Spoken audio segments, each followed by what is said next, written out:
How's it going, everybody? It's your boy Jose, aka TheNYCGeek, aka TNG, aka your Elden Lord. Even on a late night, still your Elden Lord, aka the one who set the throne today, aka your tribal chief, aka the guy who just finished watching the first episode of season 2 of House of the Dragon. Hot D.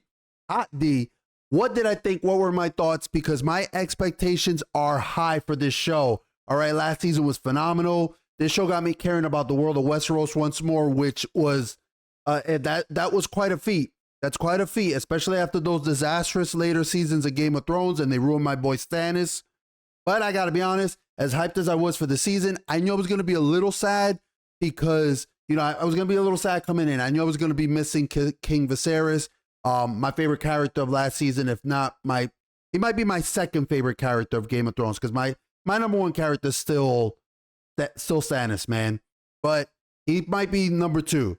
And, you know, and that's, of course, majorly in part to the actor, Paddy Considine. I hope I pronounced his last name correctly. He's phenomenal. Top tier actor. He nailed it. Tore my heart, man. That episode with, I'll still say it, that episode, him walking down the throne room. Woo! I cried several times during that episode. Let me tell you. He really was the heart of season 1. But season 2 was going to give us the Dance of the Dragons, right? That's what season 2 is supposed to be giving us. We're supposed to be seeing built up what we saw built up from season 1, the civil war between Queen Rhaenyra and the usurper, her half-brother King Aegon, because we team black in this household, all right? That's why I made sure to wear a black shirt on for tonight. But I want to give a spoiler warning for anybody who hasn't seen the episode. Yeah, I know it just aired as the time we're recording. It was about an hour ago. This will be coming out, obviously, tomorrow. But in case you haven't seen it yet, this is your spoiler warning. I'm going to be showing a couple scenes here and there. Not the whole episode, but I'm going to be showing some scenes. I'm going to be talking about stuff that happened and, you know, my thoughts about it. But I'm going to start off with this, okay? It was a slower episode. That's not a bad thing. That's not a bad thing. I want to say that. It's a slower episode. It was almost a little bit of a recap with complete understanding that it really should be, because this is the first episode of a second season, right? That first season, it's only been 10 episodes introducing characters, and we had the time jump.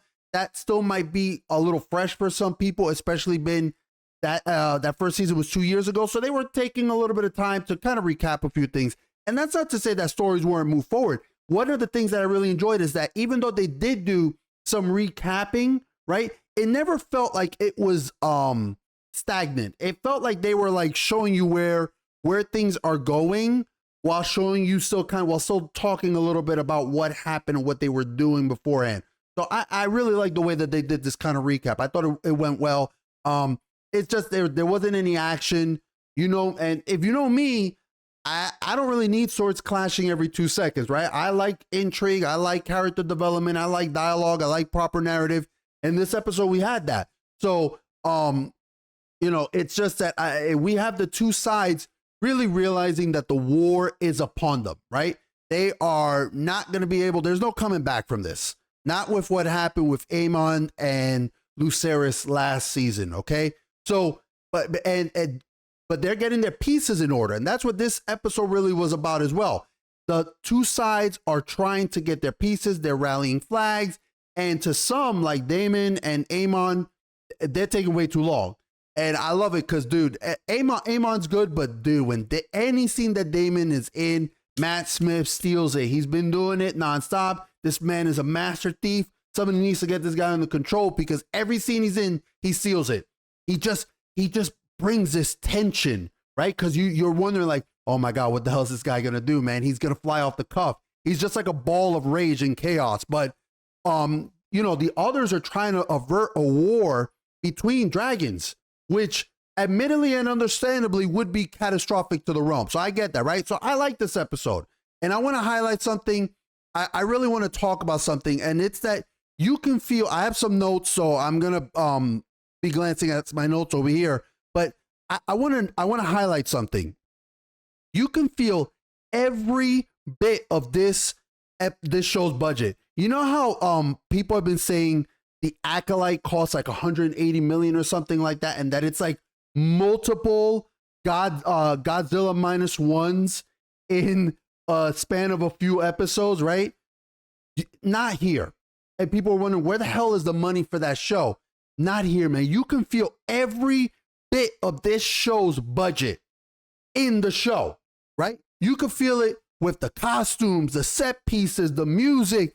It feels like night and day when you compare it to like the Rings of Power, which felt like wish level costumes, man, like bargain bin shit, right? So anyway, we're gonna go into the episode a little bit, and we're starting off with, let me just get over here. We're starting off with, I'm gonna make a big screen.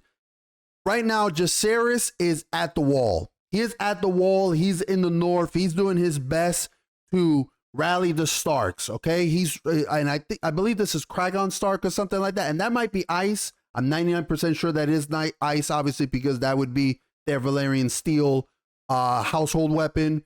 But this scene, I like this scene, man, because like you get to see a little bit of these two characters interacting. The Prince Jacaerys, trying to rally the North to his side. Look at these costumes, man. Look at these costumes.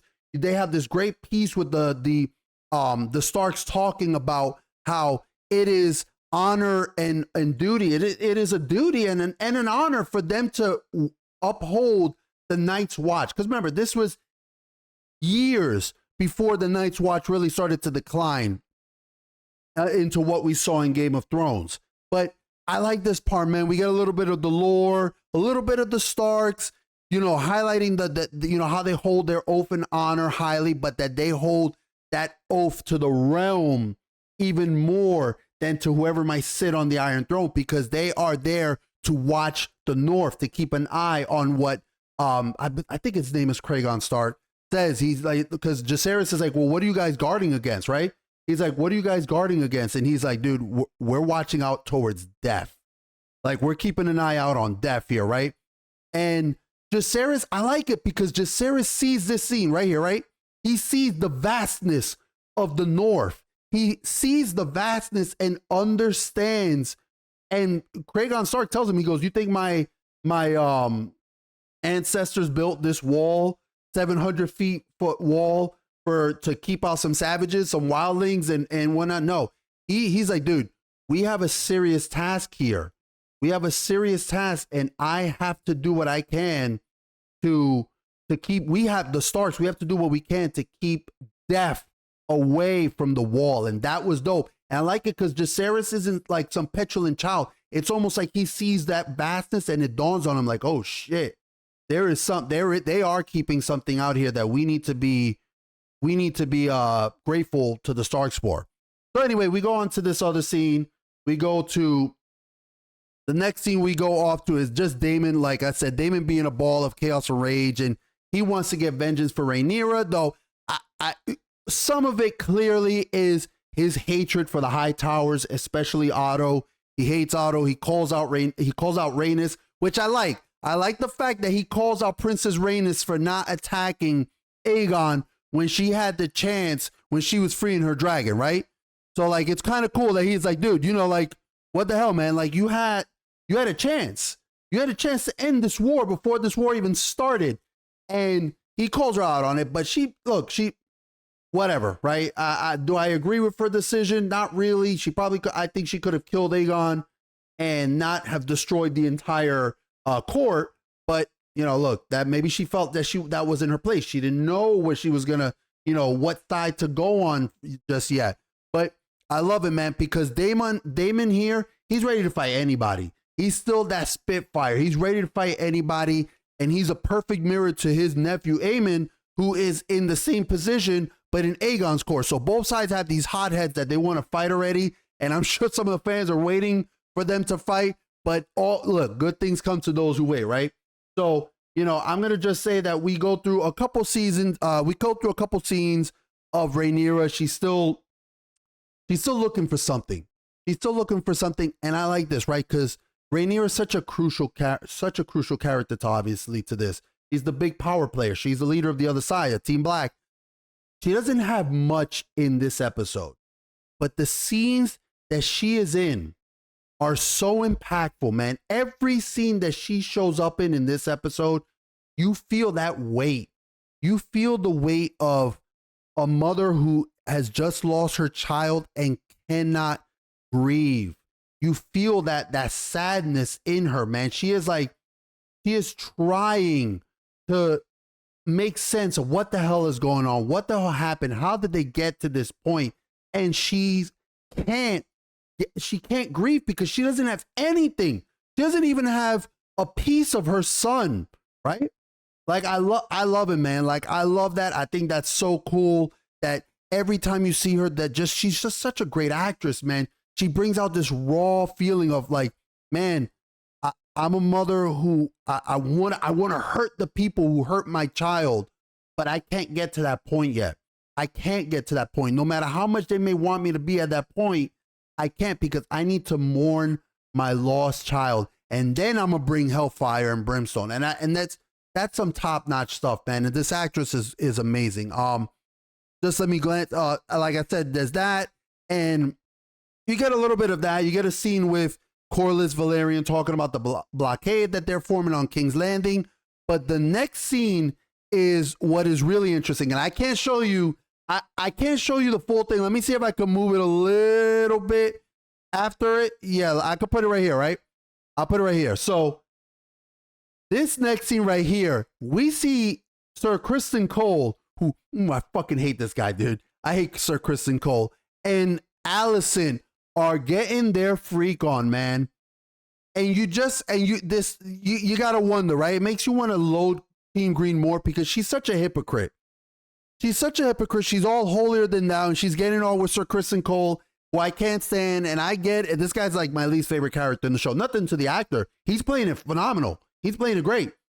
All the actors are awesome here, right? Even the kids are good. Which the acolyte should learn something from that. But I can't stand him. I wish only bad things on Sir Criston Cole. But I get it. She's a widow at this point. But but here's the thing. One, I don't think Viserys has been dead for very long. Maybe like what? Like a week or two? Maybe he's been dead. And makes you wonder if they just started this little love affair or if it's been going for a while, right? Because Sir Criston Cole has been simping for Alicent, and we all know he simped the shit out of Rhaenyra. So, he's a pussywood, man. This guy get a snip of it, and he's ready to go. So, who knows, man? I think that she's been giving him a little freaky deaky even when King Viserys was still alive. We get a little bit of Aegon standing in, and he's actually he's trying to be in the small council. This little kid's funny, man. He keeps messing with the Lannister Lord, but he's actually here trying to be a part of the small council. Like he's heeding advice. He actually wants his son to be a part so that he can start learning how to rule. He's still not taking it very seriously, but he's doing a lot more than probably Robert Baratheon did at his heyday, right? But we get to see a little bit of, Aegon actually holding council, attending the small council. He's actually holding petitions. And here's the thing that I'm liking about Aegon is, and you saw it in season 1, where the crowd start to cheer for him, right? The crowd start to cheer for him, and he actually starts to go from not wanting to be king to enjoying that. He likes that. He's like, oh shit, I could be loved. And that reminds me very much of Homelander from The Boys. How Homelander wants to be loved. He wants to be adored. He said himself, he goes, I could be feared, that's fine, but I would much rather be loved. And I think that that's a cool little dynamic that we're getting here with Aegon, where he's trying to actually be decent with the small folk. He's attending their petitions, and he's listening to them, and he's like, no, I'm gonna give you back your sheep. We're gonna pay the Smiths. I'm gonna get rid of the blockade.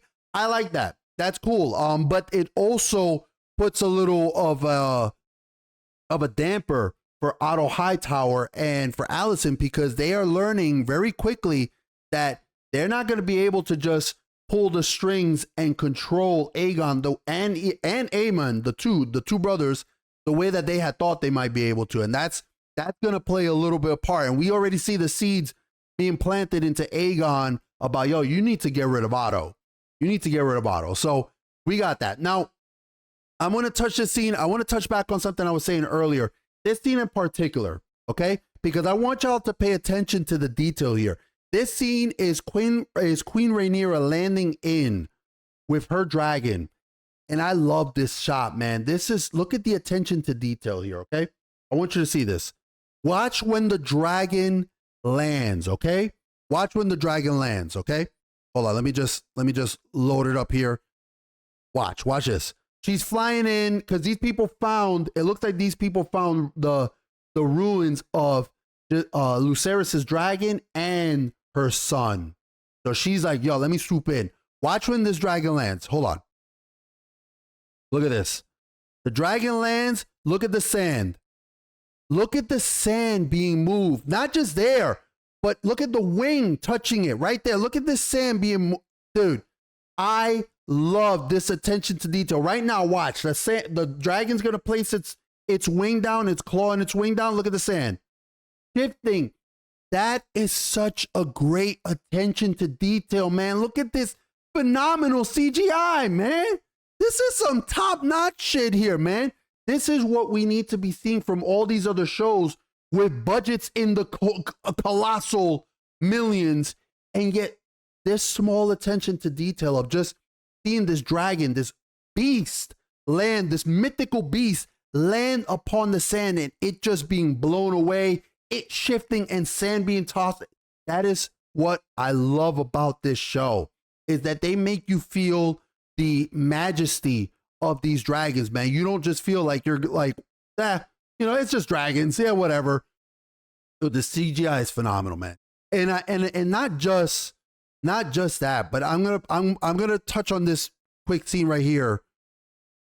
I love this. This is probably my favorite scene of episode 1. The acting, because right here, Jacaerys has returned. All right. And he's returned. He found out, I'm sorry, I should have mentioned at the beginning of the episode, when he was up at the north, they send the Raven and he finds out about his brother's death. Right. And he returns. And he's telling his mother, like, hey, man, he's been rallying the banners. He's like, I was able to get the veil on our side. Lord Cregan Stark is going to send some men too.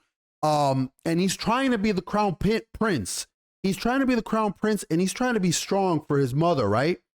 But he's talking to her, and he's like, look, they've pledged their support right here. And obviously I couldn't play the audio, but you can hear the tremor in his voice, and you start seeing him start to break down, and he's struggling to get the words out, and his mother knows because she is in the same pain as him. And look at when she holds him and she just struggles to bring him into her embrace. Dude, this is incredible acting. This is phenomenal. This is the humanity that we need in this show. And it's just, I love it, man. I love it. Look, I'm getting goosebumps because I love this scene. This was my favorite scene of the episode, of this first episode, hands down. And I just gotta say, like, this kind of acting, I don't need, like I said, I don't need to see armies clashing together. You give me this kind of humane story, something that I can latch on to emotionally, something that I can feel.